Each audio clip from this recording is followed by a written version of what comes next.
وعلیکم السلام، آپ سنائیے خیریت سے جی؟ اللہ تعالیٰ کا بڑا احسان ہے، اللہ آپ کو جزائے خیر دے۔ آپ سنائیں، آپ خیریت سے ہیں انشاءاللہ؟ جزاک اللہ۔ اچھا، میری آپ نے چونکہ ایک آفر کر دی شرط رکھنے کی، تو میری ایک شرط یہ ہے جی کہ اصل میں پچھلی دفعہ جو میں نے گفتگو کی، پھر میں نے ایک دو اور پلیٹ فارم پر اپنے کلپس دیکھے، وہاں پر کٹے ہوئے لگے ہوں ہوئے تھے۔ جی جی اچھا، تو اس سے مطلب کہ تاثر یہ گیا کہ جیسے مطلب کچھ لوگوں نے نیچے کمنٹ کیا ہوا تھا کہ انہوں نے پروگرام پلان کیا ہوا ہے، ٹھیک ہے جی؟ ہوں حالانکہ جو اس پروگرام میں آپ کے والے میں نہیں آئے، وہ یہ نہیں جانتے کہ ہوں آپ کچھ بھی طے نہیں کرتے، یعنی کہ آج تک مجھ سے کوئی کوشچن نہیں پوچھا گیا کہ جی کیا بالکل سوالات کیے جائیں گے۔ جیسے میں نے پچھلی بالکل دفعہ بھی کہا تھا کہ مرزا صاحب سے حاضری کی شرط یہ ہوتی ہے کہ آپ پہلے کوشچنس اپنے ڈسکلوز کرتے ہیں کہ پوچھیں گے کیا۔ صحیح اب شرط میری یہ ہے کہ جب تک مرزا صاحب ہمیں یہ سروس مہیا نہیں کرتے جو آپ نے کی ہوئی ہے کہ لائیو آ کر ہم کچھ بھی اچانک بھی پوچھ سکتے ہیں، تو تب تک آپ کو مطلب کہ میرے یہ جو ہے نا سوالات اصل میں یہ بنتے ہیں کسی زیادہ تر سوالات کسی اہل سنت عالم سے، لیکن وہ ایسی سہولت ہمیں میسر ہی نہیں کرتا نا کہ جی ہم اس سے کر سکیں، ٹھیک ہے؟ صحیح تو پھر میرے پاس ایک آپ کا پلیٹ فارم ہے، کیونکہ میرا مقصد ہے کہ جو میرے لوگ ہیں نا اہل سنت، ان تک صحیح بات قرآن اور حدیث کے مطابق پہنچ جائے۔ تو اب میں وقت ضائع نہیں کروں گا، اور آپ سے سب سے پہلے یہ چاہوں گا کہ جس پر آپ روشنی ڈالیں اور ہماری رہنمائی ہو، اور وہ ایک ایسا واقعہ ہے جو پیچھے تاریخ میں اس لیے دب گیا ہے، جس کی اللہ کے رسول نے انتہائی بیماری کی حالت میں اور خراب طبیعت کے باوجود بھی آ کے تاکید کی، اور وہ جب پیچھے گیا واقعہ تو اس سے بہت سارے مسئلے نکل کے سامنے آ گئے اور وہ حل ہو سکتے تھے، یعنی کہ میرا اشارہ ہے جیش اسامہ کی طرف۔ جی تو میں یہ چاہوں گا کہ یہ ایک ایسا واقعہ تھا جس کو بہت زیادہ پڑھانا چاہیے تھا، پروموٹ کرنا چاہیے تھا، اور بچوں کو اس کا کانسیپٹ سمجھانا چاہیے تھا کہ جیش اسامہ اگر چلا جاتا اپنے وقت پر، تو خلافت کا یہ مسئلہ جو شیعہ اور سنی میں فساد کی وجہ بنا ہے، یہ ہوں شاید ہوتا ہی نہ۔ تو اب بالکل میں چاہتا ہوں کہ آگے آپ اس پر اپنی علمی روشنی ڈالیں گے، کیونکہ آپ عالم دین ہیں، میں ایک طالب علم ہوں اور سیکھنا چاہتا ہوں اور اپنے لوگوں کو سکھانا چاہتا آپ جی بالکل آپ نے بہت ہی اچھا سوال کیا۔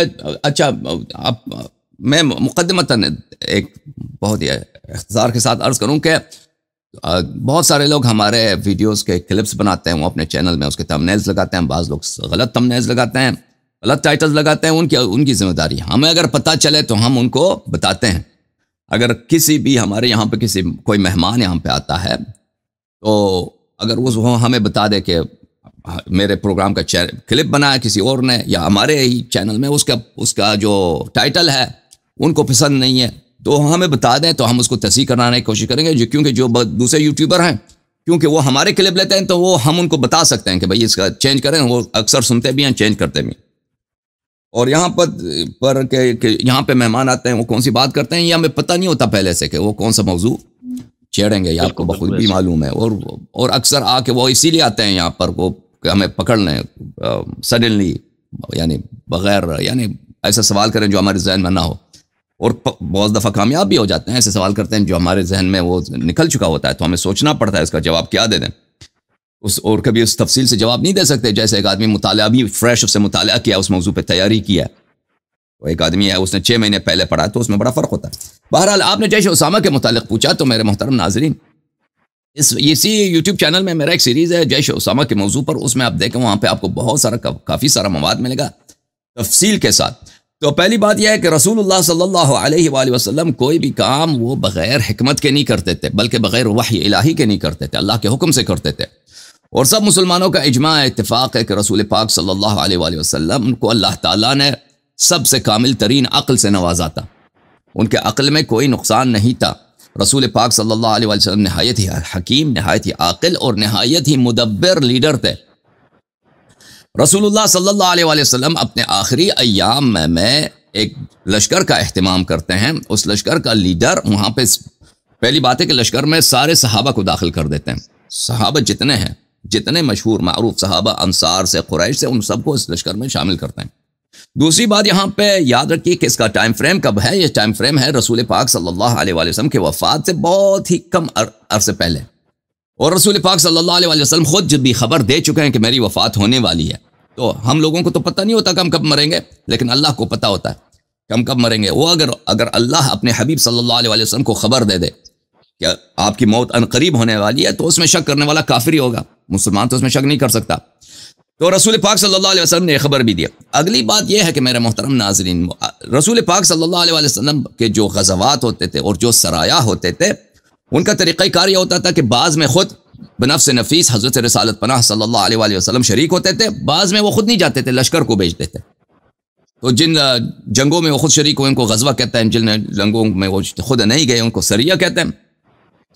تو یہ اسامہ کا جو لشکر ہے جس کو انہوں نے شام کی طرف بھیجا ہے، کہ مقصد یہ ہے کہ جتنے جنگ ہوئے ہیں اس کے پیچھے ایک بیک گراؤنڈ ہے۔ بلا وجہ پیغمبر صلی اللہ علیہ وسلم نے کسی سے لڑائی نہیں کیا۔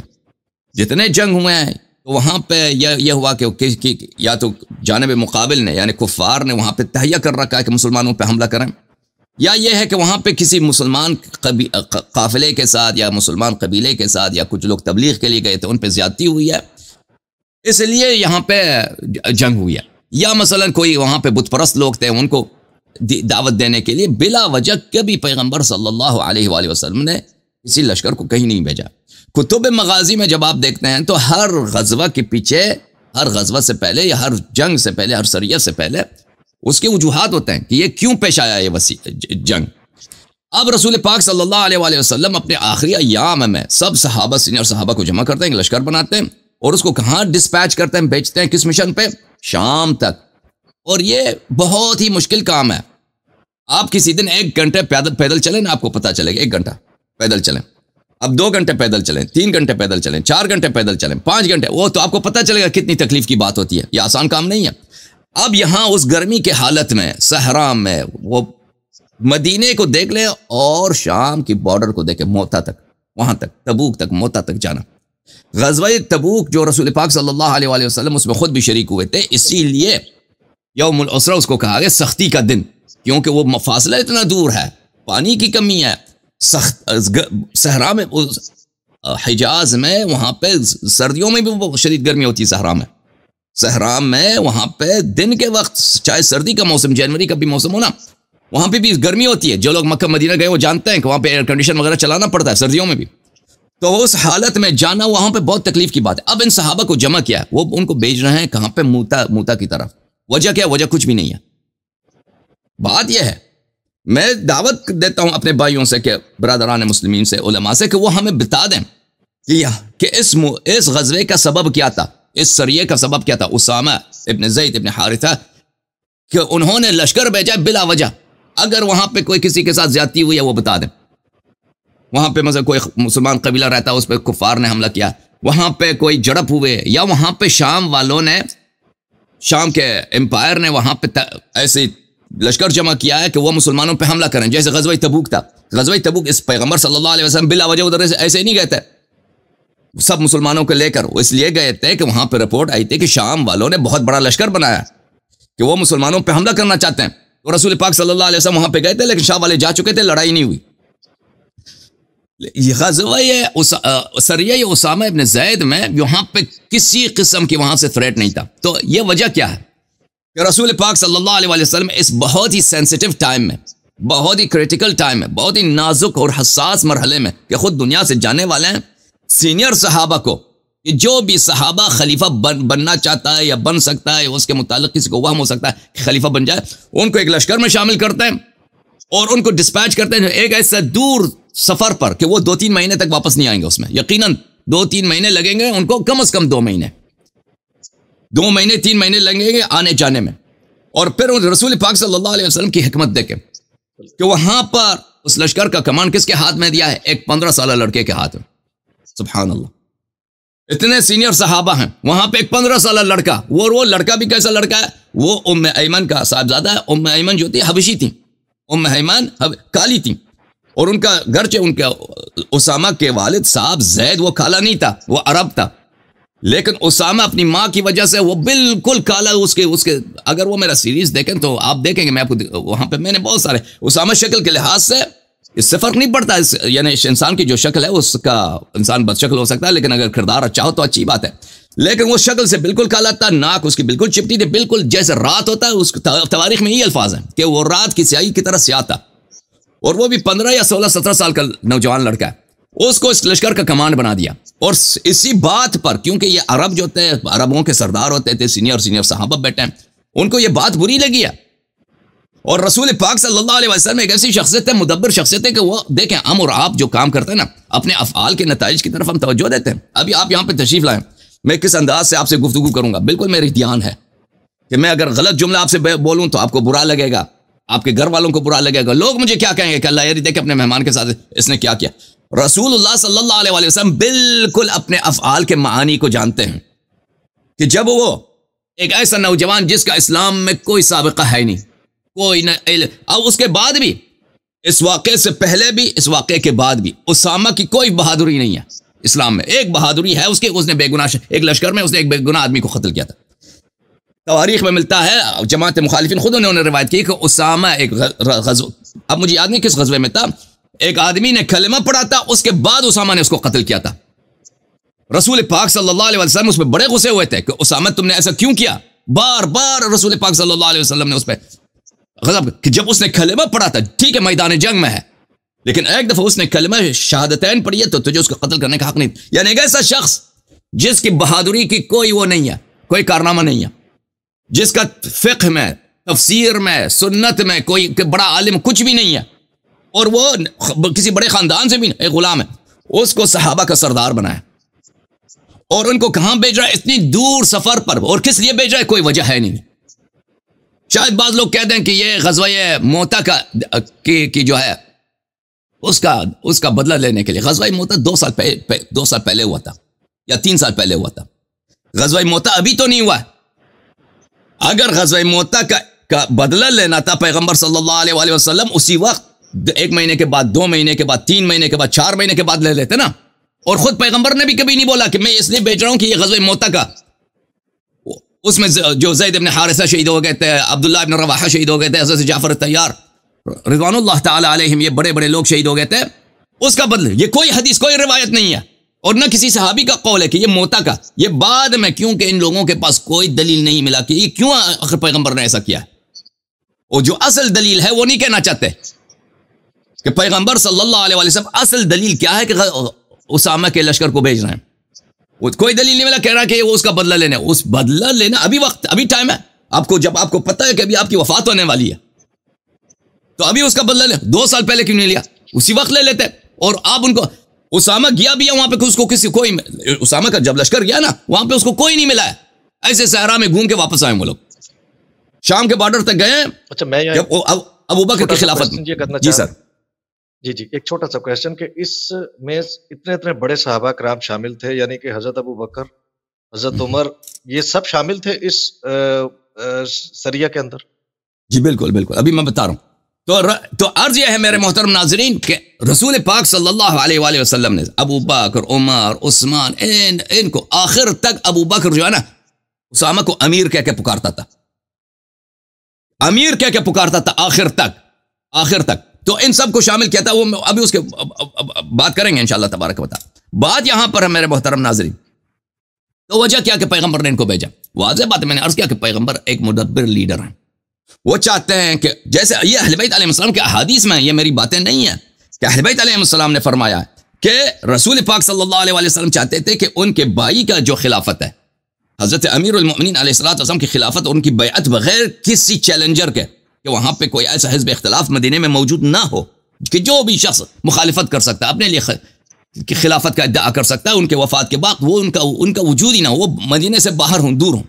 ان کو مدینے سے نکالنے کے لیے مخالفین کو، کہ جو لوگ خلافت کے مسئلے میں ان کی طمع ہو سکتی ہے، ان کی لالچ ہو سکتی ہے کہ خلافت کو ہمیں ملنا چاہیے، ان سب کو مدینہ کو ان سے فارغ کرنا، مدینہ کو خالی کرنا، تاکہ جب میری وفات ہو تو امیر المؤمنین علیہ السلام بغیر کسی مخالف کے خلیفہ بن جائیں، لوگ ان سے بیعت کریں. اور وہ لوگ ابھی دور ہیں، 2 مہینے 3 مہینے کے بعد جب وہ واپس آئیں گے، 2-3 مہینے میں امیر المؤمنین علیہ السلام نے اپنے امور، بالکل اپنی خلافت کو سالڈ کیا ہوا ہوگا، سالڈیفائی کیا ہوگا، ہر طرح سے ان کا پورے علاقوں پہ ان کا قبضہ ہوگا. یہ لوگ آئیں گے، کچھ نہیں کر سکیں گے ان کے سوائے یہ کہ بھائی پیغمبر کی وفات ہو چکی ہے، اب نئے ان کی وصیت کے مطابق ان کے بھائی خلیفہ بن چکے ہیں، لوگوں نے بیعت کی، یہ کچھ نہیں کر سکیں گے. یہ رسول پاک صلی اللہ علیہ وآلہ وسلم کا اصل مقصد تھا. دوسرا مقصد یہ تھا رسول پاک صلی اللہ علیہ وسلم کا کہ ان لوگوں کو دیکھیں، جب آپ ایک بڑے آدمی کو چھوٹے آدمی کا نوکر بناتے ہیں نا، بڑے آدمی کی بے عزتی ہے، بڑے آدمی کی بے عزتی ہے.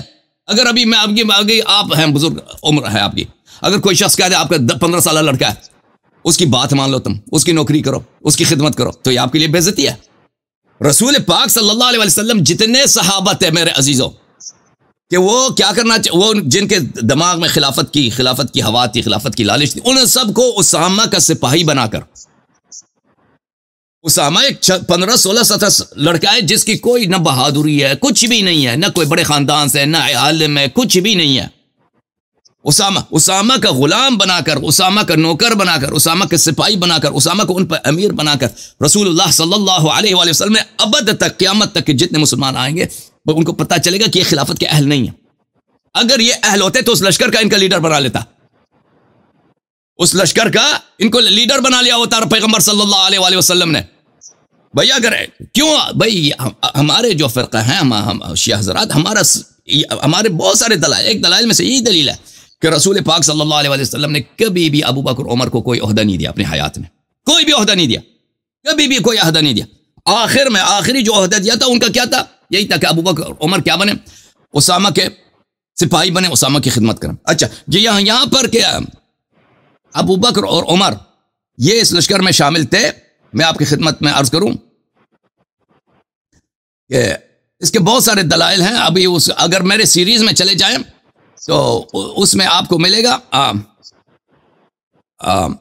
میں اس سے آگے کوشچن ذرا کرنا یہ چاہ رہا ہوں کہ اگر حضرت ابو بکر وغیرہ، حضرت عمر وغیرہ یہ شامل تھے جیش اسامہ میں، ٹھیک ہے، اور اللہ کے رسول نے جب آخری وقت میں بہت آپ کی جو ہے نا حالت مطلب وصال کے قریب خراب تھی، تو آپ حضرت عباس اور حضرت علی کے کندھوں پر ہاتھ رکھ کر آپ مسجد نبی میں تشریف لائے، اور آپ نے فرمایا کہ جب میں نے اسامہ کے باپ زید کو امیر بنایا تھا تو تم لوگوں نے اس وقت بھی اعتراض کیا تھا، اور جب میں آج اسامہ کو بنا رہا ہوں تو تم پھر معترض ہو اور نہیں جا رہے، جبکہ میں تمہیں کئی دفعہ کہہ چکا ہوں کہ تم چلے جاؤ لشکر اسامہ میں جو میں نے تمہیں حکم دیا ہے. ٹھیک ہے جی. اچھا، اب اس سے مسئلہ یہ ہے کہ پھر تو ان کو چلے جانا چاہیے تھا. اور حضرت عائشہ سے جو مروی ہے روایت بخاری کے اندر کہ اللہ کے رسول نے مجھے بلا کر کہا کہ ابو بکر سے کہو کہ نماز پڑھائے. ٹھیک ہے. اب یہ دو باتیں آپس میں اس لیے ٹکرا رہی ہیں کہ اگر اللہ کے رسول خود اپنے ہاتھوں سے جیش اسامہ میں بھیج چکے ہیں ان کو، تو پھر وہ حضرت عائشہ کو بلا کر یہ کیوں کہیں گے کہ ابو بکر کو کہو کہ نماز پڑھائے؟ کیونکہ اللہ کے رسول کے مطابق تو حضرت ابو بکر جیش اسامہ میں روانہ ہو چکے ہیں. کیا ایسا ہی نہیں؟ بات بالکل آپ کی صحیح ہے. اہل بیت علیہ الصلوۃ والسلام کے احادیث میں دیکھیں، یہ جو کہ ابو بکر کو بولا کہ آپ نماز پڑھائیں، یا اس کی راوی خود عائشہ ہے، اس کی راوی خود عائشہ. جی. اہل بیت علیہ السلام کے احادیث میں یہ ہے کہ رسول پاک صلی اللہ علیہ وسلم نے فرمایا میرے بھائی علی علیہ السلام کو کہہ دیں کہ وہ نماز پڑھائیں. تو عائشہ نے اپنے والد صاحب کو بلایا، حفصہ نے اپنے والد کو بلایا کہ تم لوگ کو نماز پڑھا دو، تم اگر نماز پڑھاؤ گے تو بن جائے گا، تمہاری وراثت کا مسئلہ بن جائے گا. تو رسول پاک صلی اللہ علیہ وسلم نے دیکھا کہ نماز کوئی اور پڑھا رہا ہے تو ان کو بڑا غصہ آیا، تو ان سے کہہ دیا کہ کیا یہ تو بخاری میں موجود ہے کہ انکن صواحب یوسف، تم یوسف علیہ السلام کے ساتھ جو بری عورتیں تھیں، تمہارا کردار وہی ہے، تمہارا کردار وہی. یہ غصے کی حالت میں، غضب کی حالت میں بولے، مدح کے لیے نہیں ہے، اور یہ مدح کے الفاظ ہیں نہیں ہیں، یہ کوئی مدح کے الفاظ نہیں ہیں. اور یہ جو کہ مولوی صاحب کہتے ہیں کہ یہ معاشقہ میں اور بھئی پیار میں، وہ پیار کا وقت ہی نہیں تھا، وہ اس وقت تھا کہ رسول پاک صلی اللہ علیہ وآلہ وسلم کی نافرمانی ہو رہی تھی، اور وہاں پہ کوئی پیار، اور اگر کنورسیشن اس طرح ہوتا نا، محاورہ، کہ عائشہ کہتے ہیں آپ تو بڑے خوبصورت ہیں، میں آپ کے جمال پہ صدقے جاؤں، آپ تو یوسف کی طرح ہیں، تو وہ کہہ دیتے کہ بھئی آپ تو یوسف کے، یہ بات بن جاتی. اس طرح کی کوئی بات ہے نہیں، جھوٹ ہے نا. وہ رسول پاک صلی اللہ علیہ وسلم غضب، خود عائشہ کہہ رہے ہیں کہ غضب کی حالت میں، غصے کی حالت میں، کہ ان کے حکم کی نافرمانی ہو رہی ہے، ان سے کہہ رہے ہیں کہ آپ صواحب یوسف ہیں. تو اسی روایت میں ہے کہ رسول پاک صلی اللہ علیہ وسلم نے عائشہ کو جب صواحب یوسف بولا ہے، تو واضح بات ہے کہ پیغمبر صلی اللہ علیہ وسلم نے اس کی کیا مذمت فرمایا، اور بری طرح سے مذمت فرمایا اس واقعے کا کہ عائشہ کہتی ہیں کہ ابو بکر نماز پڑھا، اس کا راوی خود عائشہ. پھر اسی میں بخاری میں ہے کہ یہ تو بخاری کے کئی مقامات میں ہے کہ پیغمبر صلی اللہ علیہ وسلم نے جب دیکھا کہ ابو بکر نماز پڑھا رہے ہیں، تو وہ نہایتی بیماری کی حالت میں کہ وہ چل بھی نہیں سکتے تھے، حضرت امیر علیہ الصلوۃ والسلام اور حضرت فضل ابن عباس کے سہارے کہ وہ اب قدم نہیں اٹھا سکتے تھے، ان کے قدم زمین، دونوں قدم مبارک زمین پہ لکیر بنا رہی تھی، کھینچی جا رہی تھی. اسی حالت میں گئے، انہوں نے ابو بکر کو ہٹایا اور خود نماز پڑھایا. خود نماز. آپ کو پتہ ہے کہ کسی کو شخص کو اگر یہ نماز جماعت ان کے امر سے تھا تو اس کو ہٹانے، اس کو عزل کرنے کا کیا ضرورت تھی؟ تو یہ خود واضح بات ہے کہ پیغمبر صلی اللہ علیہ وسلم نے ابو بکر کو عزل کیا. اگر انہوں نے ابو بکر کو نماز کا کہا ہوتا اور اس کی نماز، ابو بکر کی امامت جو ہے نماز کی رسول پاک صلی اللہ علیہ وسلم کے فرمان سے ہوتا، تو وہ یہ بات ہی نہیں بنتا کہ خود چل بھی نہیں سکتے ہیں، پھر بھی چلے جاتے ہیں اور اس کو ہٹا دیتے ہیں اور خود نماز پڑھاتے ہیں. اور پھر بخاری وغیرہ میں، بخاری کے شراح سب نے کہا کہ پیغمبر صلی اللہ علیہ وسلم نے نماز پڑھایا اور ابو بکر نے صرف کیا کیا؟ تکبیر لوگوں کو سنایا کہ بھائی ابھی رکوع ہو رہا ہے، کبھی سجود ہو رہا ہے. تو یہ واضح طور پر وہاں پر ہے. تو عرض یہ ہے کہ ابو بکر تو سپاہی تھا، ابو بکر کی ڈیوٹی نہیں بنتی تھی کہ وہ نماز پڑھائیں. یہ ہو ہی نہیں سکتا کہ ابو بکر کو کہہ دیں کہ آپ نماز پڑھائیں، کیونکہ ابو بکر تو جیش اسامہ میں اس کی ڈیوٹی تھی کہ وہاں پہ شامل ہو جائے. لیکن اس کو کسی طریقے سے بلایا گیا کہ تم نماز پڑھا دو، اور بلانے والا کون تھی؟ عائشہ تھی، تاکہ یہ نبی صلی اللہ علیہ وسلم کے وفات کے بعد ان کی خلافت بن جائے. ہاں، اور اس کی دلائل کیا ہے؟ اس کی دلیل ایک دلیل یہ ہے کہ اسی حدیث میں رسول پاک صلی اللہ علیہ وسلم نے عائشہ سے کہہ دیا کہ آپ صواحب یوسف ہیں. پھر رسول پاک صلی اللہ علیہ وسلم چلے گئے، ابو بکر کو ہٹا کے خود انہوں نے نماز پڑھایا. جی اچھا، اب میں اس کو لنک کرنا چاہ رہا تھا. ایک تو میں چاہتا تھا کہ ذرا سننے والے جو خاص طور پہ ینگ لوگ ہیں، پرانے لوگوں کی تو ہدایت کا رستہ خدا نے خاصا بند کیا ہوا ہے، لیکن جو یوتھ ہے اس کو تو کم از کم سمجھ آئے. اب میں اس کوشچن کو لنک کرتا ہوں جو سید علی الحسن نقوی صاحب نے ابھی آپ سے کوشچن کیا تھا کہ مرزا صاحب اور یہ سب یہ کہتے ہیں. یہ آپ سے پچھلی یہ گفتگو ابھی لاسٹ میرا خیال ہے ان سے جو ہوئی ہے، انہوں نے کہا کہ حضرت علی اتنے جرئی، طاقتور اور اتنے دلیر انسان، ٹھیک ہے جی. تو جب اللہ کے رسول بتا گئے اور ان کو نامزد کر گئے اور مولا بھی مقرر کر گئے، اور پھر جو ورڈنگ ہے وہ اس حدیث کی جو کہ اہل سنت اہل تشیع دونوں میں پائی جاتی ہے، وہ اتنی اوپن ورڈنگ ہے. یعنی کہ سورہ نجم میں اللہ کہتا ہے کہ وما ینطق عن الہوی، اللہ کے رسول اپنی مرضی سے کچھ نہیں بولتے، ان ہوا الا وحی یوحیٰ، سوائے اس کے جو ہم ان کو وحی کر دیں. اور اللہ کے رسول نے کہہ دیا کہ جس کا میں مولا اس کا علی مولا. اب اللہ کے رسول تو مولا کائنات ہیں، مطلب پوری کائنات کے ہیں، اور اصل میں کائنات سمجھتے ہیں اس دنیا کو.